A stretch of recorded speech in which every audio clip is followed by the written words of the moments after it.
Bu ne cüret? Evet, cüret.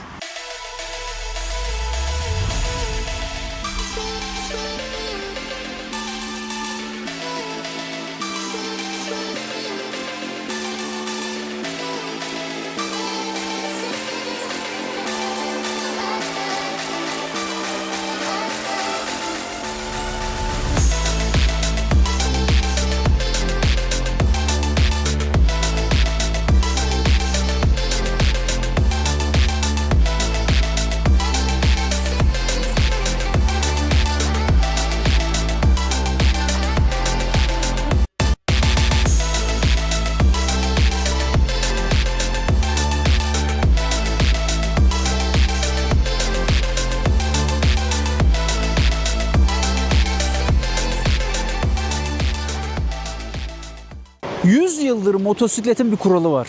İki teker. Biri önde, biri arkada. Ve denge. Sürücünün reflekslerine emanet. Bu kurala dokunanlar oldu mu? Oldu. Ama çok azı gerçekten meydan okuyabildi. Çünkü motosiklet dünyasında kuralı bozmak yetmez. O kuralı daha zor bir yerde yeniden kurmak gerekir. Bugün bir motosiklet anlatmayacağız. Bugün bu cüreti konuşacağız. Ve bu cüretin adı Yamaha Niken. Biraz bir sürelim, bir bakalım Yamaha Niken bize neler söyleyecek sevgili dostlar. Haydi gelin başlayalım o zaman.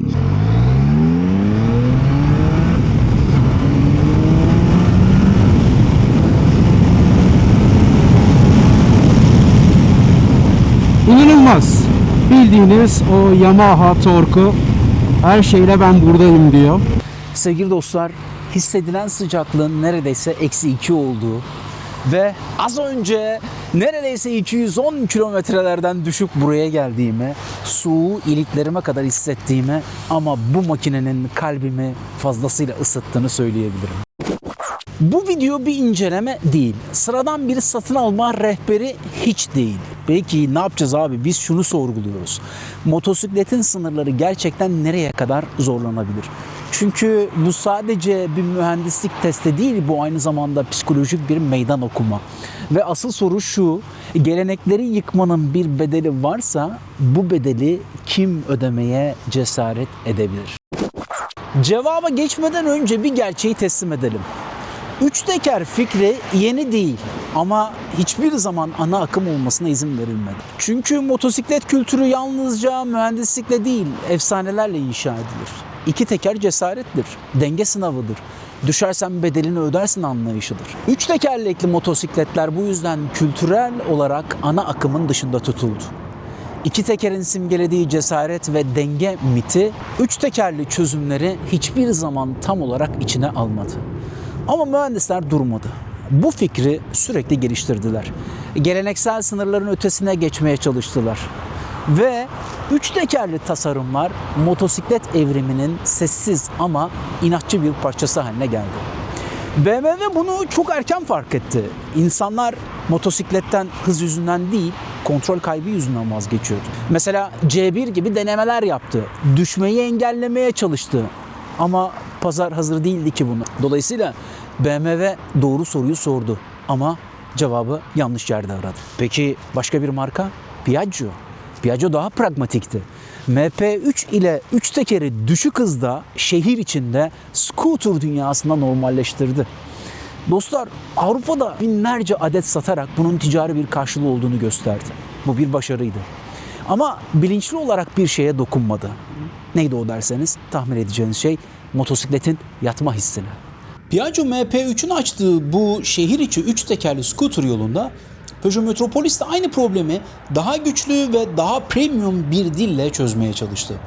Ama bu hat motosikletten uzaklaşarak ilerleyen bir hat oldu. Burada Yamaha'yı da anmak gerekiyor çünkü Yamaha bu işi iki farklı yerden tuttu.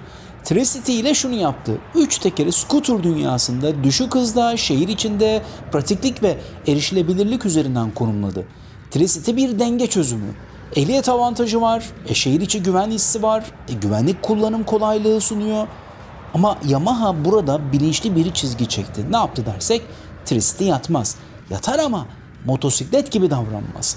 Scooter fiziğinin böyle dışına çıkartamazsınız onu kolay kolay. Ve işte tam bu yüzden Yamaha Tricity'yi orada bıraktı, Niken'i ise buraya koydu. Yeni Yamaha scooter'ı motosiklet gibi göstermeye çalışmadı. Motosikleti de scooter'a benzetmedi.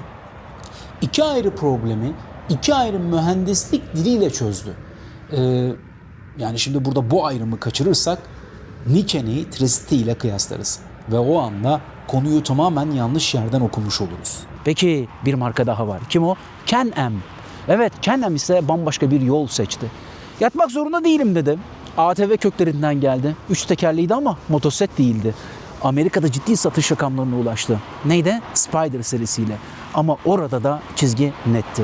Ve dostlar ve Yamaha işte bu noktada durdu ve şunu söyledi. Hayır, bu motor yatacak. Bu motor viraja girecek ama ön tarafı daha fazla tutacak. Bu cümle sektörde yüksek sesle söylenemeyen bir cümleydi.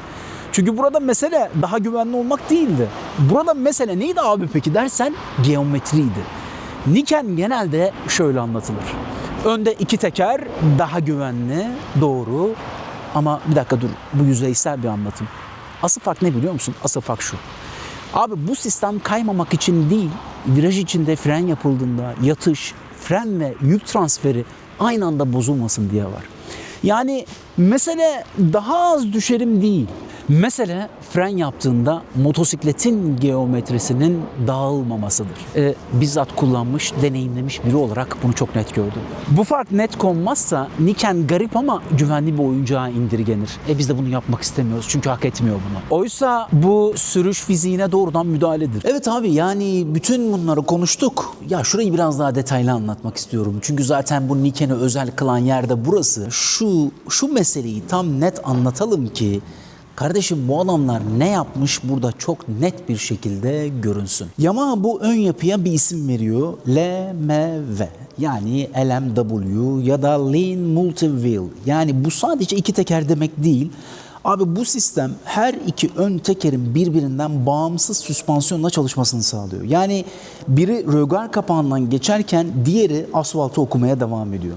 Asıl fark tam olarak burada başlıyor. Niken'in ön tarafında klasik bir çatal yok. Burada çift ters çatal artı parallelogram bağlantı sistemi var. Bu yapı sayesinde ön tekerler yatış sırasında birbirine kilitlenmiyor. Açılarını koruyor. Fren yaptığında klasik motosiklette gördüğümüz o ön çökme geometri bozulması burada yaşanmıyor. İşte Niken'in rayda gidiyormuş hissinin mühendislik karşılığı biraz da bu. Ve şimdi herkesin kaçtığı soru gelir. Neydi o? Kim 900 cc sınıfında buna cesaret edebilir? 900 cc. Vallahi Yamaha edebildi. Ama kolay olduğu için değil, pahalı olduğu için, ağır olduğu için, ticari olarak riskli olduğu için. Yanlış yaparsan rezil olursun. Kolay olanı herkes yapar. Vallahi Yamaha zor olanı seçti. Çünkü Yamaha şunu dedi. Eğer bu fikir doğruysa en zor yerde de doğru olmak zorunda. Bu bir ürün kararı değil. Bu bir tez. Ve bu tez yarım bırakılmadı. Niken'in kalbine MT-09 ve Tracer 9'da kullanılan CP3 motor bloğu yerleştirildi. Yamaha neden CP3 bloğunu kullandı? Böylesine enteresan bir tasarımdan niçin kullandı? Birazcık buradan da bahsedelim. Sevgili dostlar, CP3 Pro'da tesadüf değil. Bu motorun en büyük avantajı orta devir torkunun lineerliği. Yani Niken gibi ön tarafı çok güçlü tutunan bir motosiklette gaz açtığında seni ürkütecek ani patlamalar yok. Güç gelir ama kontrol bozulmaz. Bu denge Niken'in bütün tezini ayakta tutan şeydir. Dolayısıyla burası niye önemli dersen şundan dolayı Yamaha CP3 motoru Tracer'da da kullanıyor, MT-09'da da kullanıyor. Ama onlar 2 tekerli makineler. Dolayısıyla orada güç aktarımında küçük farklar var. Ön tarafı bu kadar ağır olan bir makinede siz küçük tork ve tepki ayarlamaları yapmanız lazım. Niken'de de bu küçük ayarların yapıldığını görüyoruz. Ama yine de o karakterli CP3 aslan gibi burada duruyor. Az önce üzerinde çok güzel vakit geçirdim. Bu zaten zor bir deneme. Bari zayıf bir motor koyalım denmedi. Tam tersine şunu söyledi Yamaha. Bu makinenin kalbine kendi en karakterli motorlarından biri. Evet, bu koyuldu. Bu tek başına şunu söylüyor. Yamaha diyor ki Niken'i ciddiye alıyorum. Evet, Niken'i ciddiye aldı. Ve bir makine önce üreticisi tarafından ciddiye alınmıyorsa zaten kimse tarafından ciddiye alınmaz ki. Piyasada bunun çok örneğini görürsünüz. Yamaha tarafından ciddiye alınmış bir makine. Burada önemli bir ayrım var. İlk Nikenler ön tarafı ağır hissettiren, elektroniği daha sünük, böyle sürüşte gariplik duygusu baskın motorlardı. Ya şimdi oradan biri seslenecek, lan kaç tane Niken kullandın? Haklısın. Ben Niken kullananların, en azından dünyada Niken kullanmış insanların seslerini dillendiriyorum. Peki şimdi buraya gelelim. Güncel Niken ise farklı. Süspansiyon tepkileri daha rafine. Gaz ile şasi arasındaki iletişim daha net. Gariplik hissi yok. Onun yerine şunu veriyor. Diyor ki alışınca bağımlılık. Bu eski Niken'le güncel Niken arasına da bir katkı verelim. Yani ne tür farklar var? Evet, 2018-2020 arası ilk Niken'ler bu mimarinin ham versiyonuydu. Ön taraf ağır hissediyordu, elektronikler daha temkinliydi. 2021 sonrası güncellemelerle birlikte neler yapıldı? Süspansiyon tepkileri rafine edildi. Gaz tepkisi daha net hale getirildi. Ön taraf garip değil, okunaklı oldu. Bugün konuştuğumuz Niken bu fikrin olgunlaşmış hali. Vallahi enteresan bir motor sevgili dostlar. Keşke imkanınız olsa da kullansanız. Binince anlayacaksınız. Yani bindiğinizde diyeceksiniz ki ulan hakikaten enteresanmış ya. Bu ayrım yapılmazsa zaten izleyici şunu söyleyecek. Yani siz zaten eskiden de tuhaftı. Evet sevgili dostlar. Şimdi şöyle yapalım. Şimdi asfalt konuşsun isterseniz. Çünkü motosiklet dünyasında tek bir hakem var. Kim o? Elbette ki asfalt.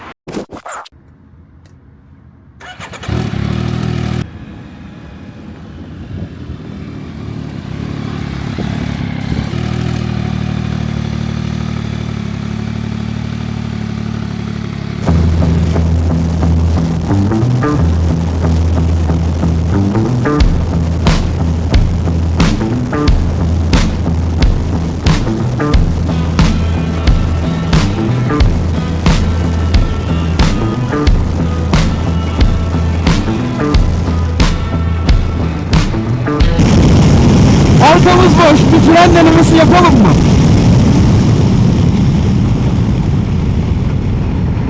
İşte bu. Brembolar ben buradayım diyor. Sele rahatlığımız inanılmaz. Yani sevgili dostlar şu ön tekerin enteresan bir hissi var. İlk defa böyle bir makineye bindiğinizde bunu hep söylüyoruz. Ne hissedeceksiniz? Ya altında düşmek istemeyen bir alet var diyeceksiniz büyük ihtimalle.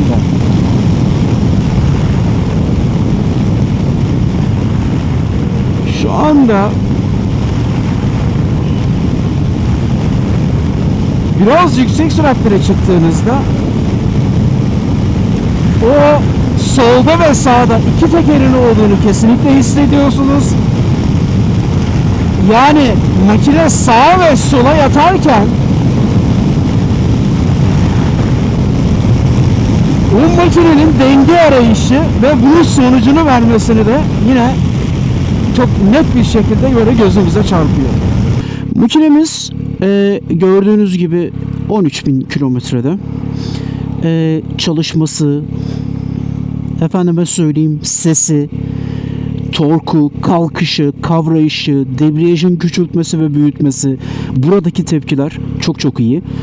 Aynalarla ilgili eleştirileri için açıkçası ben şaşırdım. Yani neden böyle söylediler acaba? Niye böyle bir eleştiri verdiler? Acaba diyorum boy farkı mı? Benim boyum 1.75 ama aynalar çok rahat sevgili dostlar.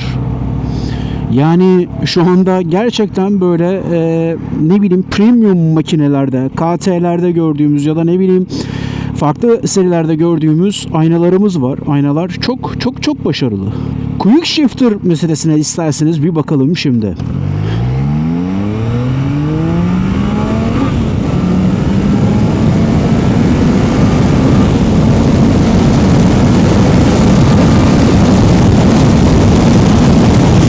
Yani sıfırdan 200'e birkaç saniye sürüyor sadece. Tipik Yamaha'nın o MT-09 Tracer tepkileri. Bu blok CP3 blok kesinlikle hakkını her şartta veriyor. Bu arada farkındaysanız böyle küçük bir titreşim var gibi değil mi? Yani böyle özellikle gazı verdiğimde böyle o torku hissettiğimizde sanki şöyle çok küçük bir titreşim görüyor muyuz? Evet biraz görüyoruz. Yalnız şu anda üzerinde kışlık lastikler var. Bu kışlık lastiklerin biraz etkisi olabilir. Yani bu titreme normal midir? Biz diğer MT-09 ve diğerlerinde de bu çok hafif titremeyi görüyoruz zaten. 6. viteste bakalım tepkilerimiz nasıl? 94'ten kalktık.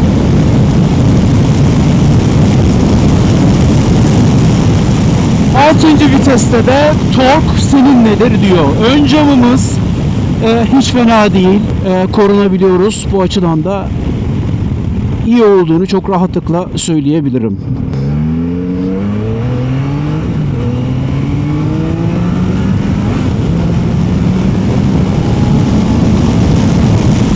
Mesela bakın şimdi bu çift teker meselesinde, üç teker meselesinde şu kıymetli bir geri bildirim olur diye düşünüyorum. Mesela bakın şu anda önümde 2 tane araç var. Hafif bir yoğunluk var. Şöyle bir aralara girmeye çalıştığımızda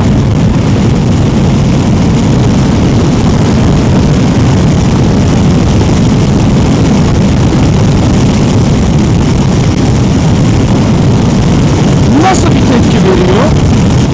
Gördüğünüz gibi hiç çekinmeden sağa, sola, araya, dereye rahatlıkla giriyorsunuz. Bu tepki sizi diyor ki ben arkandayım ve o iki tekerin verdiği güç ve güvenle istediğiniz gibi bu manevrayı yapabiliyorsunuz. Elbette tek tekerle iki teker arasında küçücük bir manevra farkı var ama bunu çok daha güvenle yaptığınızı rahatlıkla söyleyebilirim size. Sele inanılmaz rahat. Kilometrelerce gidebiliriz. Kilometrelerce. Selenin rahatlığını çok beğendim. Oturuş pozisyonumuz çok iyi. Ayaklarımın viteslere, teklere, fren ve vites pekine dokunuşu, teması gayet iyi. Chaser'da gördüğümüz o klasik yakınlık ve uzaklık var zaten. Önümüzdeki viraj mı var? Çok rahatlıkla girersin dostum diyor. Dert etme. Bu arada GPS hızımı da buradan göreceğiz şimdi. Hava da çok soğuk. Lastikleri ancak ısıtabildiğimi düşünüyorum. Daha henüz ısınmadı. Şu anda GPS'imiz kaç? 109. Burada kaç görüyoruz? Ekranda görünüyor. Yaklaşık olarak bir 10 kilometrelik bir GPS farkı var. Biz bunu Triumph videosunda konuştuk. Kimle konuştuk? Sevgili Remzi ile. GPS ve gerçek kronometre farkını, yani şu kadranda gördüğümüz farkı en az yansıtan makine, daha doğrusu en doğru yansıtan makine hangisidir? Triumph'tır. Triumph GPS'te şu hız göstergesi arasındaki farkı en düşükte tutan, hatta neredeyse birebir tutan bir makine. Yaklaşık olarak bir 10 kilometrelik bir farkımız var sevgili dostlar. Süspansiyonlarımız nasıl? Süspansiyon oldukça başarılı. Şu anlatıyı duyuyoruz bazen. Ya 3 teker fazla ister istemez yere temas ettiği için, temas alanı fazlalaştığı için efendim neyi hissettiriyor? Biraz çukurları hissettiriyor. Ben az önce oldukça bozuk bir satırdan geçtim. Hissettiriyor mu? Sevgili dostlar, normal makineler ne kadarsa bu da o kadar. İşin açıkçası süspansiyondan yana hiçbir şikayetim yok. Makinenin hızı arttıkça ön tarafın ağırlığı artıyor. Yani burada yaptığı baskı artıyor. Hız azaldıkça manevrayı daha kolay yaptırıyor size. Sanki tek bir tekerle, yani iki tekerle motosiklet kullanıyormuş gibi oluyorsunuz. Ama hızı yukarıya çektikçe gidon ağırlaşıyor. Bunu da yapmasının sebebi oldukça anlaşılır. Bunu arabalardan da biliyoruz. Biliyoruz ki hıza duyarlı direksiyon, yani vites direksiyon kutusu sistemlerimiz var. Hıza duyarlı bu sistemlerde sevgili dostlar ne oluyor? Hız arttıkça mümkün olduğunca sevgili dostlar direksiyonda sertleşiyor. Sert direksiyona tepkiler için ve kontrol için ihtiyacımız var. Burada da bunu görüyoruz.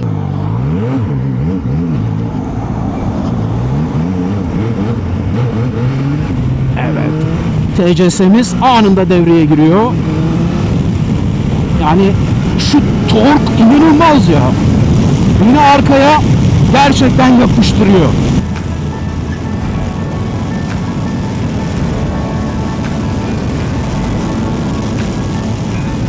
soruyorum abi, güvende hissediyor musun? Mesele bu. Çünkü abi niye bu soruyu ısrarla soruyoruz? Neden bu soru önemli? Çünkü dostum Yamaha'nın bu makineyi geliştirmesi, CP3 900 cc'lik bir bloğun üstüne bu denemeyi yapması şu açıdan da önemli değil mi? 3 tekeri niçin koyuyor? Virajda seni korurum. Yatırmam. Ön tekeri yoldan çıkartmam. Bunun için değil mi? Globaldeki yorumlar da zaten böyleydi. Ne diyordu globaldeki yorumlar? Virajlarda hiç kendimi bu kadar güvende hissetmemiştim. Şu an çok net bir referans vermek istiyorum. Ne o? Ya bu motorun kalbi CP3 demiştik. Aynı motor MT-09'da da var. MT-09 kullananlar benim ne dediğimi çok iyi anlayacaklar. Böyle gazı açtığınızda gelen inme, devirlenme, karakter, bunlar tanıdık abi. Ama fark şurada başlıyor. Ön taraf. MT-09'da bu motor hafif, çevik ve çok tepkisel bir şasiyle birleşiyor. Nikende ise aynı motor bambaşka bir ön uç felsefesi böyle yaşattırıyor sana. Bu yüzden Nikende hissettiğiniz şey daha yavaş değil abi, daha geç panik. Yani bu motosiklet sürücüsü için de çok kıymetli. Yani böyle aynı gazı açıyorsun, aynı hız geliyor ama ön taraf sana daha fazla bilgi veriyor. Bunu böyle gidondan hissediyorsun. Yani özetle mesele motor değil, mesele o abi o motorun sınırı sana nasıl yaşattığı. Ne oluyor biliyor musunuz? Şimdi hep tek teker, yani ön tarafta tek teker kullandığımız için, ama bu makineyi kullandığınızda ne tarafın destek istediğini o ikinci tekerden dolayı çok net anlıyorsunuz. Demek ki abi burası desteklenmeli gerekiyor diyorsunuz ve size o ikinci teker bunu gidonda kesinlikle hissettiriyor. Evet, frenler bana güvenebilirsin. Hiç korkma diyor.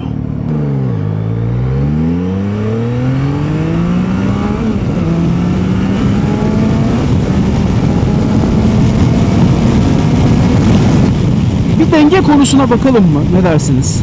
Şöyle, onu da birazdan bir göstereyim size. Gerçekten vaat ettiğini yapıyor mu? Veriyor mu?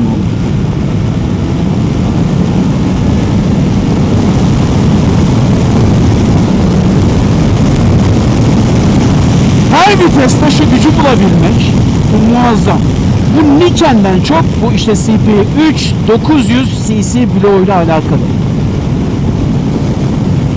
Bir mod değiştirelim bakalım. Evet, şu anda Rain'deyiz. Tepkiler fark etti mi? Mesela biraz aşağı inelim. Evet, tepkiler kesinlikle yumuşadı. Sporda onu o kadar çabuk alıyorsunuz ki, o kadar size net derhal veriyor ki. Bir mod daha alalım. Mesela şu anda Street'teyiz. Evet, yine tepkiler fena değil.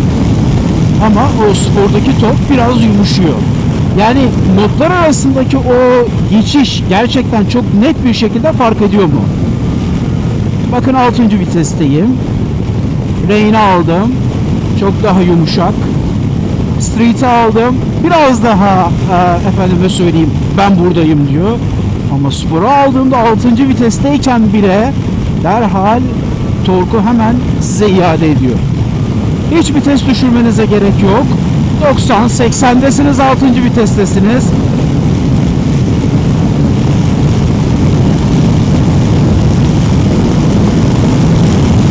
Ya neyi güzel, sana bu kadar güvenliği, bu kadar büyük bir güçte vermesi sizce kıymetli değil mi sevgili dostlar? Evet, bir motosikletçi olarak karşınıza şöyle bir şey çıksa ne yaparsınız? Ne kadar tehlikeli değil mi? O yüzden abi motosiklet sürerken gözleri asla yoldan ayırmıyoruz. Arabalar için o pek bir önemli değil.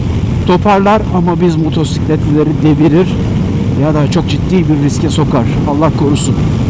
O yüzden bu tip yollarda her zaman gözü açık olmak gerekiyor. Yollar kirli dostlar. Maalesef kirli. Virajlara öyle rahat giriyorsunuz ki böyle hani hiç çekinmenize gerek yok. Arka tekerdeki o tork sizi korkutmuyor. Böyle rahatlıkla virajlarda devam edebiliyorsunuz. Keşke çok sert virajların olduğu, ne bileyim böyle bir kaş kalkan arasında bunu deneyebilsek ama elimizdeki imkanlar bu kadar. Hakikaten viraj yok.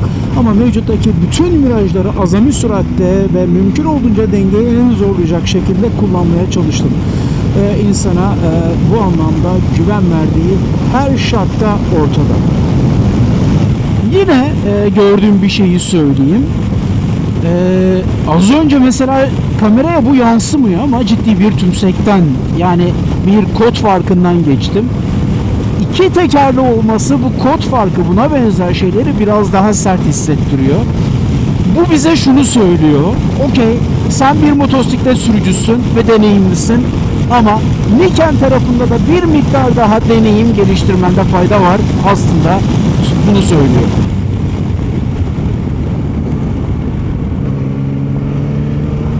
Bu tip dönüşlerde şu aynanın ucundan görüyorsunuz çıkışları. Biraz daha şöyle yapıp bakmakta fayda var. Quick shifter çok yumuşak. Ama doğru devri yakalamanız gerekiyor. Düşerken hiçbir problemimiz yok. Çıkarken doğru devir varsa sorun yok. Ama doğru devri yakalayamadığınızda hayır babacığım doğru devre doğru gelir misin diyor. Ama geçişler yumuşak mı? Evet, geçişler yumuşak.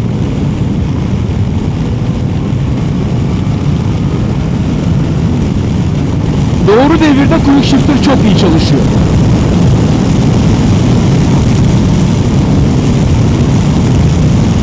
Bakın bahsettiğim sertlik bu. Yani bakın şu anda %50 ile gidiyorum. Hafif bir manevra. Örneğin önüme bir şey çıktı ve ben kaçmak istiyorum. Biraz da vücudumu ya da bir kontrayı kullanmak istiyorum. Şöyle hafif salladınız. İşte bu yavaş süratlerde de bu manevrayı, eğer şu gidonun şuna alıştıysanız sevgili dostlar, hiç sorun değil. İstediğiniz manevrayı yapabilirsiniz. Rahatlıkla. Yeter ki gidona biraz alışalım. Arka frende ABS çok iyi çalışıyor. Kombine kullanmazsanız kesinlikle etki düşük. Kombine kullanılmalı ama şimdi bakın tekrar çok müsait olmasa da ön fren çok başarılı. Tek başına ön fren yeterli birçok frenlemede. O yüzden aslında bu şu anlamda da bir iyilik sunabilir. Daha ıslak, ne bileyim daha kaygan zeminlerde arka freni çok daha kontrollü kullanmanız gerekir ya. Ön tekeri de elbette. Ama bu ön tekerdeki güç, çift tekerin yere basıyor olması işleri epeyce bir kolaylaştırıyor. Doğal olarak herkesin de gözleri sizin üzerinizde sevgili dostlar.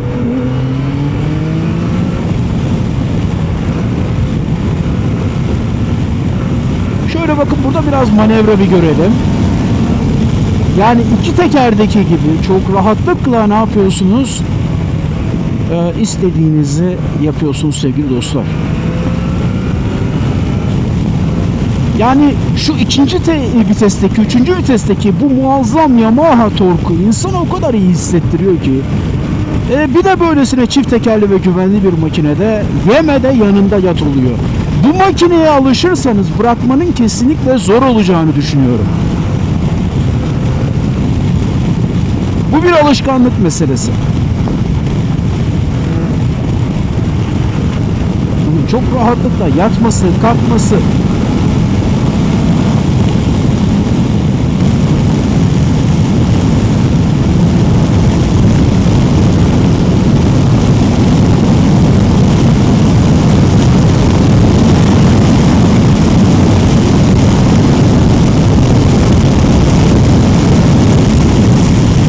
Sevgili dostlar, çift teker ama tek teker gibi. Hayır diyor, benim üzerimde böyle duramazsın diyor. Vitesin, debriyajın yumuşaklığı, tepkisi, yani senelerce bindiğiniz bir araba olur ya, çok alışmışsınızdır hani.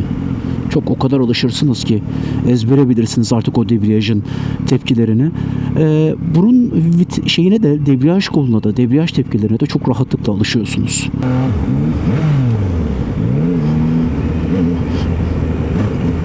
Hemen arkaya atarım diyor. Aman diyor. Büyük ihtimalle TCS devreye girecektir ama riske atmamakta fayda var.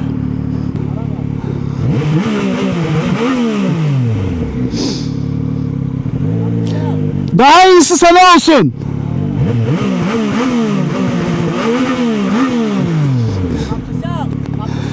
Kapışmayalım, yok.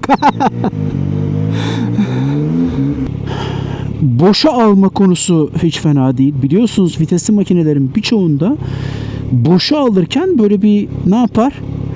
Bir sorun yaşatır değil mi? Boşu rahatlıkla bulabiliyoruz sevgili dostlar. Evet efendim. Şimdi sürüşü şimdilik burada durduracağız. Bir bakalım başka neler söyleyeceğiz. Bu motor şunu demiyor. Ya ben güvenliyim, o yüzden sıkıcıyım. Bak burası çok önemlidir. Çünkü bazı makineler çok güvenlidir ama çok sıkıcıdır. Şunu diyor. Gazı açabilirsin. Ön tarafta ben varım. Viraj girişinde normalde böyle zihnimizin bir köşesi hep çalışır. Lastik soğuk mu? Asfalt temiz mi? Ya burada hata payım ne? Niken'de bu düşünce bastırılıyor. Bu bir mucize değil. Önde iki temas noktası olmasının getirdiği gerçek bir avantaj. Bu dostlar sürdüğümde çok böyle hakikaten o hissi çok net bir şekilde kavradım. Yani üç tekerlekli bir motosiklet sürmenin kişiye yaşattığı şey enteresan. Bir de böyle bir teknolojide bunu yaşamak daha da garip. Bunu böyle düşük hızlardaki manevralarda da çok görüyorsunuz. Şimdi düşük sürate inelim. Bir bakalım düşük süratte size nasıl bir manevra hissi veriyor. Manevrayı çok rahat yaptırıyor. Dar alanlarda kendinizi iyi hissediyorsunuz diyebilirim.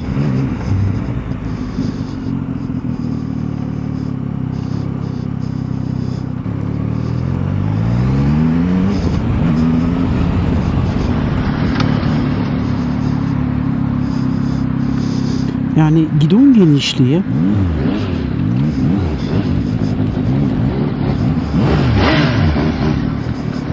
debriyaj kontrolü gayet iyi. Bu makine şehir içinde rahat kullanılır mı?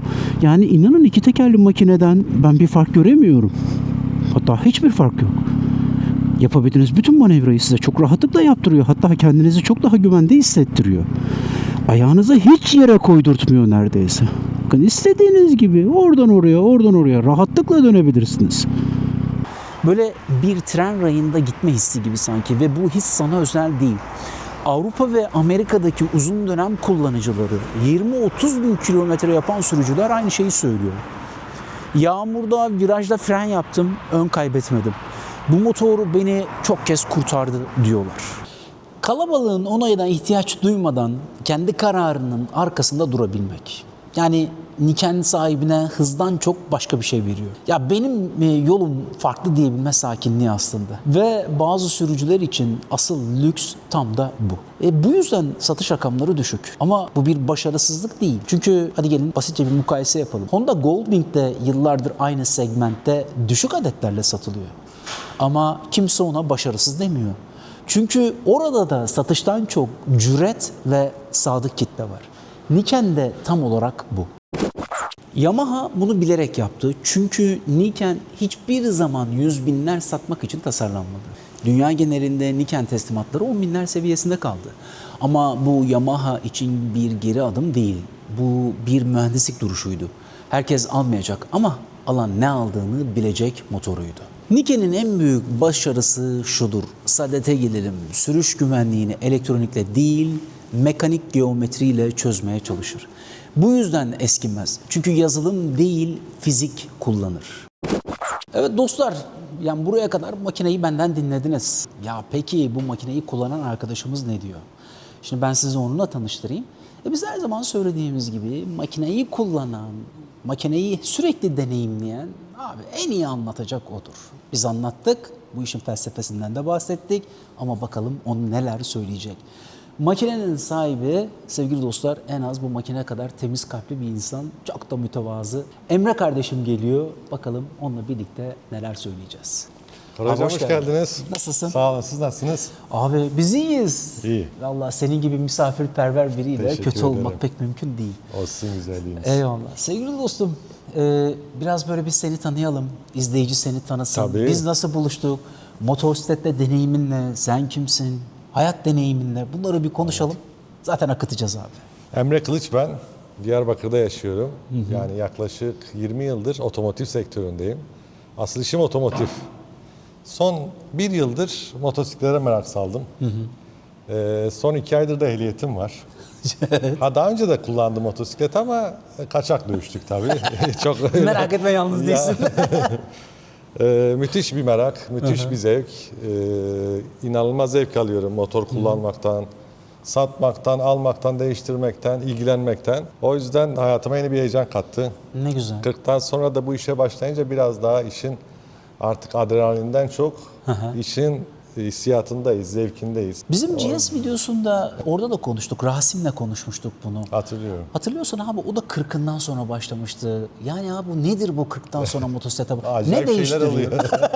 Ne değişiyor? Ya belki de biraz monotonlaşıyor hayat. Bu farklı bir heyecan katıyor. Aha. Kattı mı gerçekten? Gerçekten kattı. Abi bu makine fazla katıyor Bu yalnız. biraz değişik bir makine. Tabii benim ilk başladığım makine bundan daha agresif makineler. Arkadaşlar Biraz hızlı başladık. Böyle mütevazı anlatıyor ama siz ona bakmayın. Neyle başlamış biliyor musunuz? Boeing'le başlamış. Neyle başladı söyle abi. Panigale V4 ile başladık. Sonra Afrika Twin geldi. Abi 385 ibre gören yani makineyle başlamış. Olabilecek iş mi ya? Çok kullanamadık göbekten dolayı, tekrar spor touring'e devam ediyoruz şu an. Farklı makinelerim var. Scooter da kullanıyorum. Ama bu bambaşka bir şey. Özellikle bunu da sizin tanıtmanızı çok istedim. Çünkü size de hayran kaldım izledikten Çok teşekkür sonra. ederim. Eksik olma. Gerçekten diliniz, diksiyonunuz, anlatımınız bambaşka. Geldiğiniz için de tekrar teşekkür ederim. Biz teşekkür ederiz abi. Eksik olma. Biz burada olmaktan çok mutluyuz. Tabii abi şöyle bir şey var. Dostlar Emre şimdi 2 ay falan ehliyet falan dedi ama o kaçak dövüş meselesinden siz ne demek istediğini çok net anladınız. Emre aslında çok uzun yıllardır motorlu taşıtlar piyasasının içerisinde. Evet. Top Gear dergisinde bir sürü makale yazmış, test sürüşü yapmış, yarışlara katılmış. Yani bu adam bu dünyaya, hıza, adrenaline uzak biri değil. Dolayısıyla aslında bu makineyi ve deneyimi dinlediğinizde ya motor sesini tanıyan birinden dinleyeceksiniz. Onu bir kere çok net söyleyelim. Sevgili dostlar, o yüzden şimdi bir anlatmaya başlarken benim Emre'ye ilk sorum şu olacak. Abi ilginç bir makine. Yani ne işin vardı da bu makineyi aldın diyeceğim. Çünkü herkesin cesaret edebileceği bir makine değil bu. Bu iş maddiyatla, bütçeyle ilgili bir şey değil çünkü. Abi bütçesi olan binlerce insan var, yüz binlerce insan var. Onlar niye almıyorlar? Dertleri ne? Böylesine bir makineye merak salmasının arkasındaki asıl dürtü ne? Onu bir soralım. Ya farklı olmak rastlantı değil tabii ki. Yani bu makinenin güvenliği çok dikkatimi çekti. Yani bir yaştan sonra o düşme riskini almak istemiyorsunuz. İlk başta aslında böyle yola çıktım. Ama şunu gördüm ki aslında bu acemilerin için üretilmiş bir makine değil. Evet. Daha profesyoneller için çok daha iyi viraj hakimiyeti sağlayan, çok daha iyi yol tutan, önden kaymaları engelleyen bir yapısı. Kullandıktan sonra bunu daha da sevdim, daha da güvenli olduğunu hissettim. Öyle karar verdim. İlk bindiğinde ne hissettin peki? İlk hissin neydi? İlk hissim performans olarak beni çok etkiledi. Mesela bu ilk geldiği zaman SC marka egzozla geldi. Daha önce egzozlu bir makine kullanmamıştım. Şu anda üzerindeki egzozu Orijinal. birlikte bir bakalım. Orijinal Orijinal egzozu, egzozumuz hı. var. Doğru mudur? Peki. SC duruyor.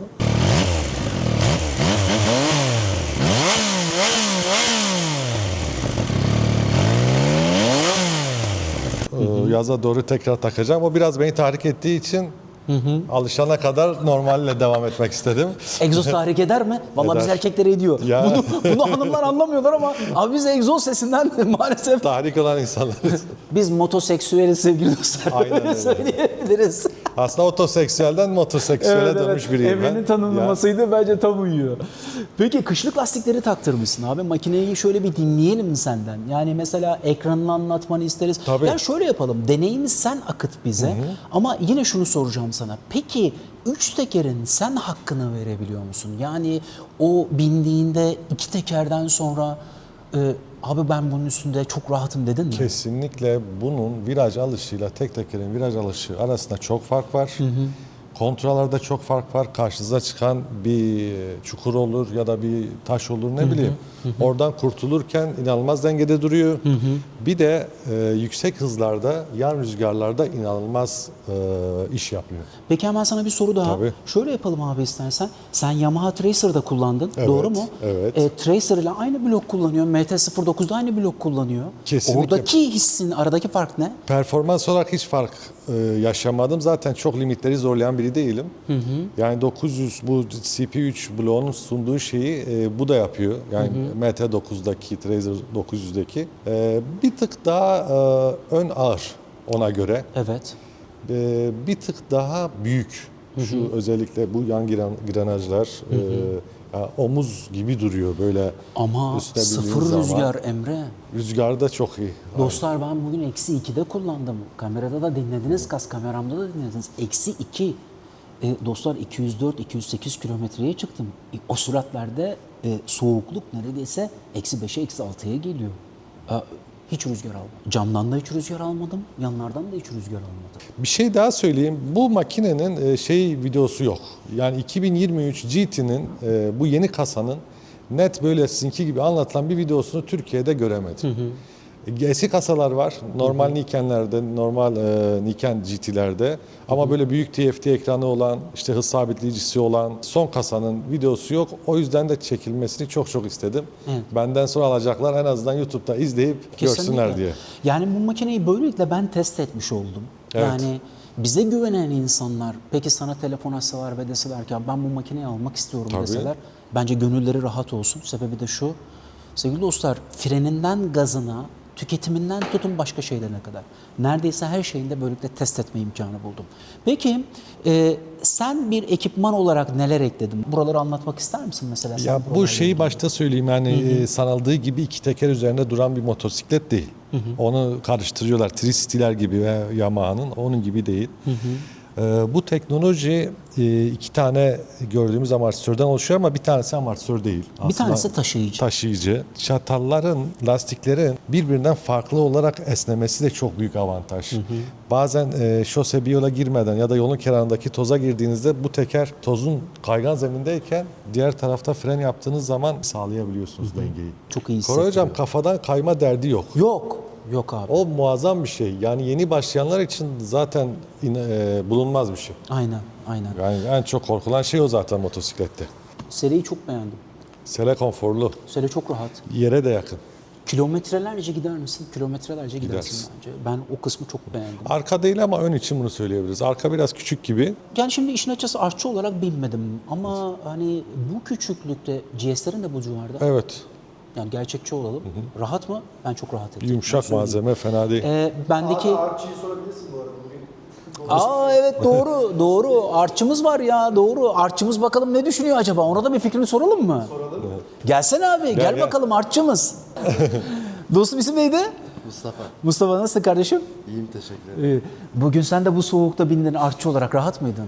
Çok rahattım. İlk deneyimim bu arada artçı olarak ama gayet iyi. Peki böyle popo kısmında bir rahatsızlık falan hissettin mi? Hayır kesinlikle. Tutunma şu seni rahat ettirdi mi? Evet. Güvende hissettirdi Kesinlikle mi? ben boyuma göre de öndeki şoförü rahatsız etmiyorum yani. Doğru. Hı. Boyum olduğu için bir de arkadan bazı insanlarda tik oluyor.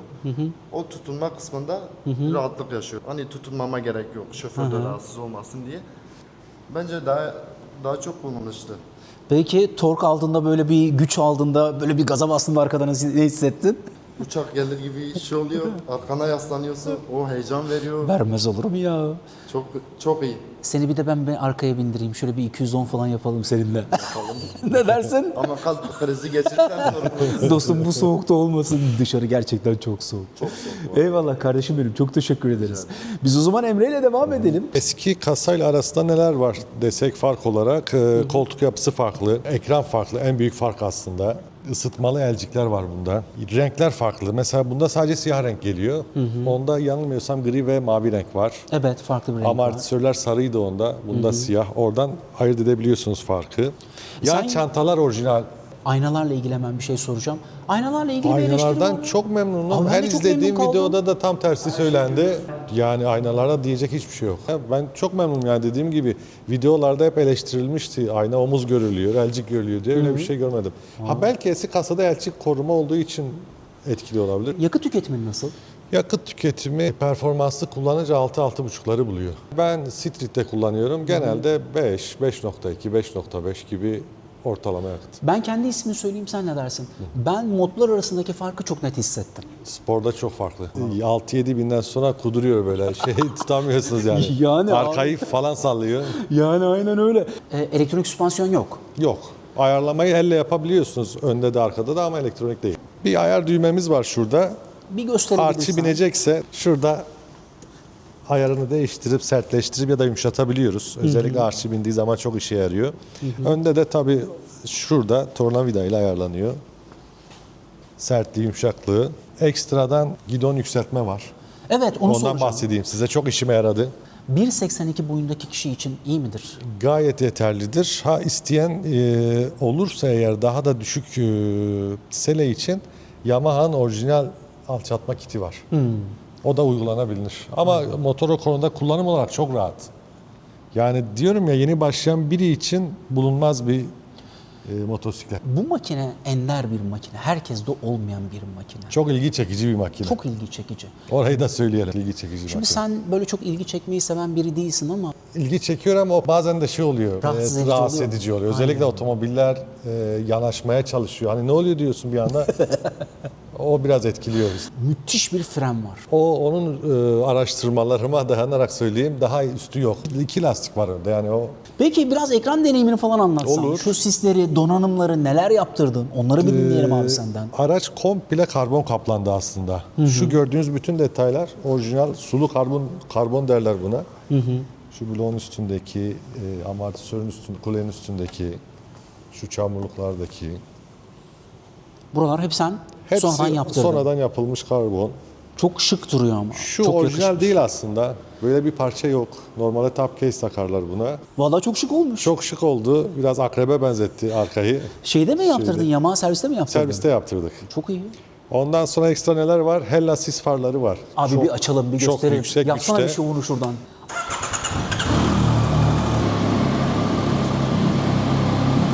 Şimşek çakıyor. Hiçbir şey gözükmüyor.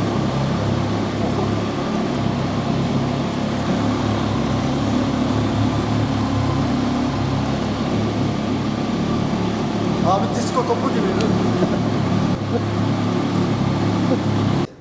Emre, şu hem açılışı, çünkü bu seride büyük ekran var dedik. Bir öncekinde ekran biraz daha farklıydı. Bir karşılamayı, modları, şöyle bir ekranı bize bir göstermen Şöyle mümkün mü? açalım. Şöyle bir Yamaha selamlaması çıkıyor ilk başta. Modları şuradan değişebiliyoruz. 3 tane mod var. Sport, Street, Rain diye. Bir de Custom'ımız var. Orada kendin ayarlama yapabiliyorsun. Burada bir joystick var. Bu joystick'ten menülere girip telefonu bağlayabiliyorsun. Navigasyonu ekrandan görebiliyorsun. LG ısıtmasının derecelendirmesini yapabiliyorsun. 3 kademe. Oldukça da iyi ısıtan bir LG ısıtması var. TCS Traction Control iptal yapabiliyorsun. App Connect'in özelliklerini, müzik sistemini eşleştirebiliyorsun. Ve bilgi ekranımız var. Kaç bin kilometrede servise girecek veya ne kadar yakıt yaktık, ortalama ne yakıyoruz gibi ekstralar. Bir de ekranda temaları değiştirebiliyoruz. Benim en hoşuma giden tema şu. Bu çalışınca böyle yanar döner bir şey oluyor. Hatta göstereyim. Evet, Biraz- bir bakalım.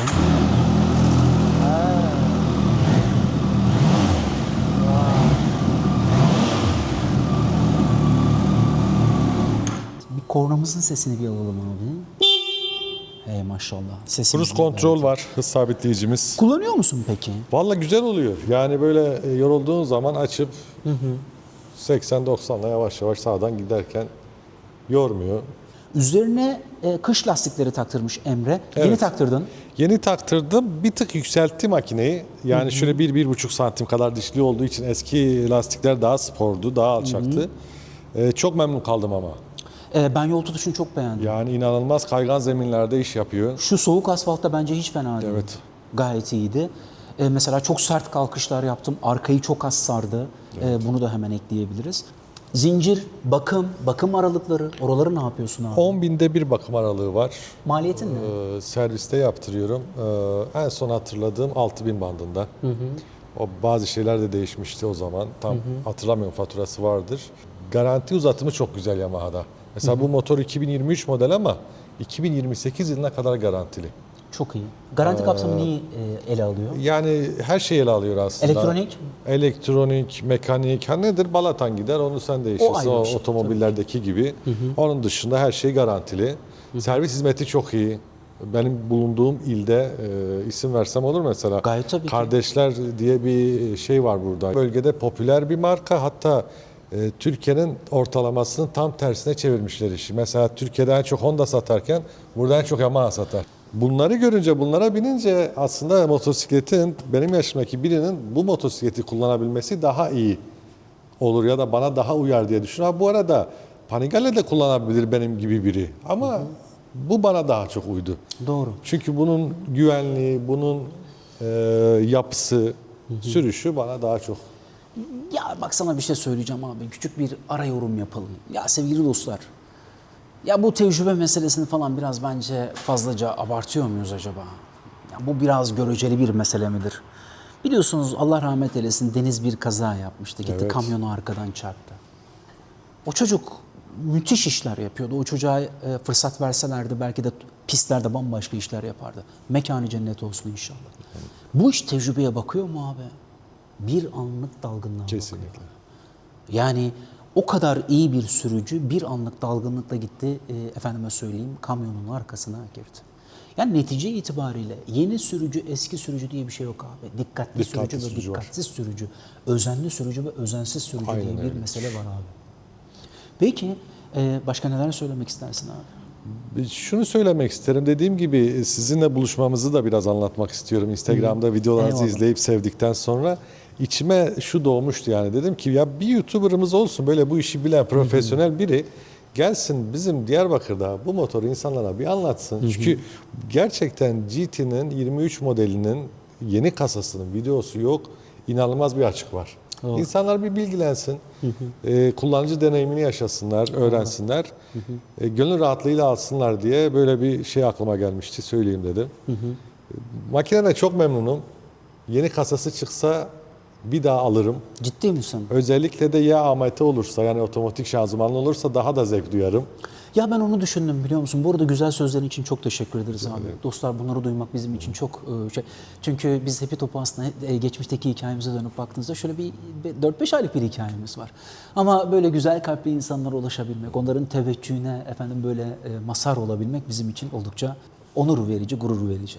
Şunu ekleyeyim. Motosikleti sürerken lan dedim bir de bu otomatik olsa ne olur acaba ya dedim. Tadından yenmez. Gerçekten tadından yenmez. Satamazsın. Kıymaya satamazsın. Ya şöyle söyleyeyim, ben bu motosikletle Orçun basıp Almanya'ya gitsek yorulur muyum? Vallahi yorulmam abi. Abi sisi bar olduktan sonra uzaya giderim ben. Öyle mi Şey diyorsun? olduktan sonra. Yani Zontes'ten hatırlıyoruz şeyi. Zontes Ya, zaten benim kabusumdu ya. şeye gidene kadar. Aynen, eyvallah. Şöyle bir dönüp baktığımda arkadan arabaların arkasına yaklaştığımda bana saygı duyduklarını ve bana yol verdiklerini tabii şu sis farlarıyla da çok daha görünür hale geldiğimi rahatlıkla söyleyebiliriz. Rüzgar konusunda çok başarılıyız dedik. Peki aslında sonlara doğru geliyoruz. Sesini, osunu, busunu her şeyini beğendik. Sen bu makineyi Antalya'dan mı almıştın? Antalya'dan getirdim. Plakamız da Antalya. Aynen öyle. Panigale ile mi değişiklik yaptın? Panigale ile takas ettik. Onu oraya gönderdik. Bunu getirdik. Bambaşka bir şey oldu hayatımızda tabii. Aynen, Motosiklete bir kez daha aşık olduk bununla. Dostlar bu arada ağır bir makine. Evet, ağır. Ekranında yazıyor bak şu anda kilosu. Sana zahmet bir orta sehpaya Tabii. alırken biraz nasıl uğraştığına bir bakalım isterseniz.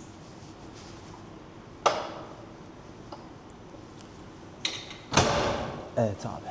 Şimdi buradan bir yorum yapmak istiyorum. Biz İstanbul'da çok yoğun ve çok sıkışık trafikte kullanmak zorunda kalıyoruz.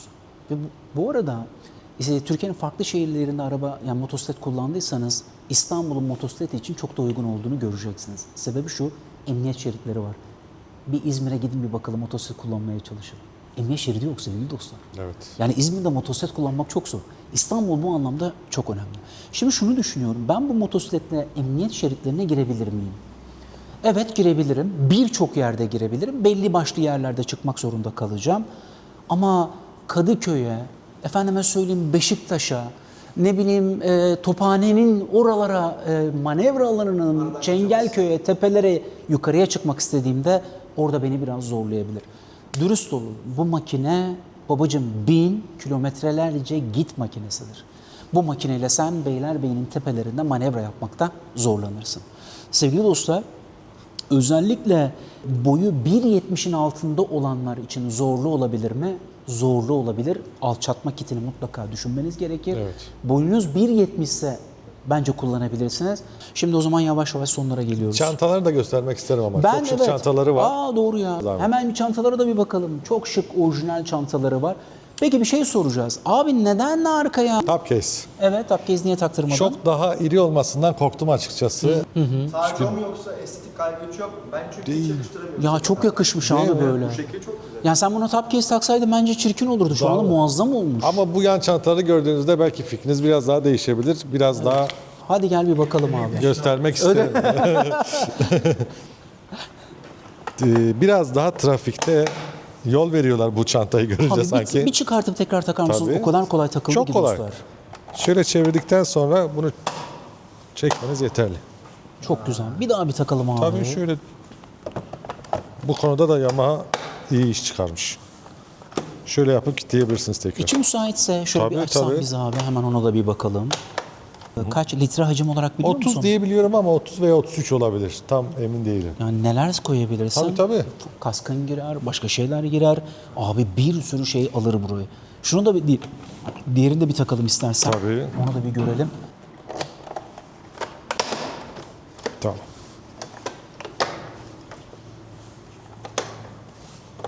Çok iyi. Şöyle bir uzaktan Şu an biraz baktığımızda daha motor arkadan çok yakışıklı duruyor. daha yakışıklı oldu sanki. Tabii. Ben biraz çantalı sevmeye başladım. İlk başta çantasız kullandım. Daha görünür oluyorsunuz. Daha büyük gözüküyor. Ah be dostlar, bunu nerede kullanacaksınız biliyor musunuz? Bunu Kaş'ta, Kalkan arasında kullanacaksınız. O yolda efsane gider bu var ya. Peki sonlara doğru geliyorken sevgili dostlar, ya benim gibi motosiklet aşığıysanız, Orçun gibi aslında bu adamın hep içinde olan ama bunu 40'lı yaşlarda çıkartan biriyseniz, abi motoru seviyorsanız dinlemekten keyif aldığınızı düşünüyorum. Dostlar, sevgili Emre'ye bize bu fırsatı verdiği için, demek, efendim her zaman. teveccüh gösterip, bizi demek. beğendiğini böyle dile getirip, abi seninle anlatmak istiyorum dediği için biz ona ayrıca teşekkür ediyoruz. Biz bu arada Emre'nin mekanındayız sevgili Evet. dostlar. Havalimanının hemen çıkışında sol tarafta dilediğiniz zaman bu mekana da gelebilirsiniz. Abi Parkport'tayız. Sevgili dostlar, neydi şunun adı ya? Şunu bir göstersene bize ya. Magnolia'mız. Ya dostlar gelin buraya Magnolia yiyin. Böyle bir şey yok. Yemin ediyorum Türkiye'de yediğim en güzel Magnolia. O kadar lezzetli. Çok da sıcak bir mekanımız var. Emre'ye misafirperverliği için çok Ben teşekkür teşekkür ediyoruz. ederim geldiğiniz için. Dostlar biz Emre'yle tekrar birlikte olacağız. Nerede birlikte olacağız? Abi Emre'de sürprizler var ya. Başka motorlarda da birlikte olacağız. Onu da benden daha sonraki hafta dinleyeceksiniz. Sevgili Emre ile birlikte. Sevgili dostlar, Yamaha'yı seviyoruz. Benim Tracer aşkımı bilirsiniz. Tracer'ları çok seviyorum. Bugün Yamaha'nın keyfini çıkarttım. Vallahi doydum. Böyle öyle güzel. Doymadım da yani en azından bugünlük doydum. -2 de bu kadar sevgili dostlar. Daha fazlasını yapamadım. Ama neredeyse bir 100 kilometreye yakın mı yol aldım abi? Hiç fena değildi. Epeyce bir yol aldık. Emreciğim, abi bize teşekkür ederim. mekanını açtın. Ne demek, her zaman Dostum bize bekliyorum sizi. kontağı teslim ettin. Her zaman. Bu arada ben ilan sitesine dönüp baktığımda bu seriden çok azaldığını görüyoruz. Biz 2-3 tane. Araştırıyorum. Alanlar kolay kolay satmıyor. Aynen. Gerçekten bu ön iki tekerin güvenliğini, rahatlığını hisseden diğer makineleri binmekten biraz daha artık çekinmeye başlıyor. Sende biraz koleksiyonerlik görüyorum. Arabanda da ben bunu Evet. gördüm. Zaten siz eğer bir koleksiyoner zihnindeyseniz bu motoru Böyle bir satmazsınız makine ki. olması Ne zaman gerekiyor, alacaksın evet. abi bir daha? Bulamazsın ki. Fiyat ne bu arada? Fiyat şu an 1.200-1.100 bandında, Türkiye'de değişiyor tabii ama çok yok dediğiniz gibi. Birkaç tane var ilanda. Peki bu kadar nadir bir şeyi nasıl kıyıp da satacaksın abi? Ya işte biraz bizimkisi merak. Satıp daha iyisini, daha yüksek modelini veya yeni kasasını alacağız. Sonuçta yine Niken GT'ciyiz. Zehir bulaşmış abi. Ya. Biliyorsun abi bunda sonu yok. Sonuna kadar böyle devam. Neyi arıyorsak bilmiyorum. Neyi arıyoruz biz motorcular? Bitmeyecek bir arzu bu yani, hiç sonu yok. Yolda olmak önemli. Atın üstünde olmak güzel, motosikletin üstünde olmak da güzel. Sevgili dostlar, efendim abone olur, şöyle bir beğenirseniz, efendim teveccühünüzü gösterip yorumlarınızı yaparsanız biz çok memnun oluruz. Bu güzel yürekli, mütevazı insanla birlikte olmak çok güzeldi. Çok sağ olasınız. Bu güzel makineyle, rica ederim abi, bu güzel makineyle olmak ayrıca güzeldi. Kameranın arkasında sevgili Orçin var. O zaman biz yavaş yavaş veda edelim güzel insanlar. Karnınız tok, sırtınız pek olsun. Efendim selamlar, sevgiler.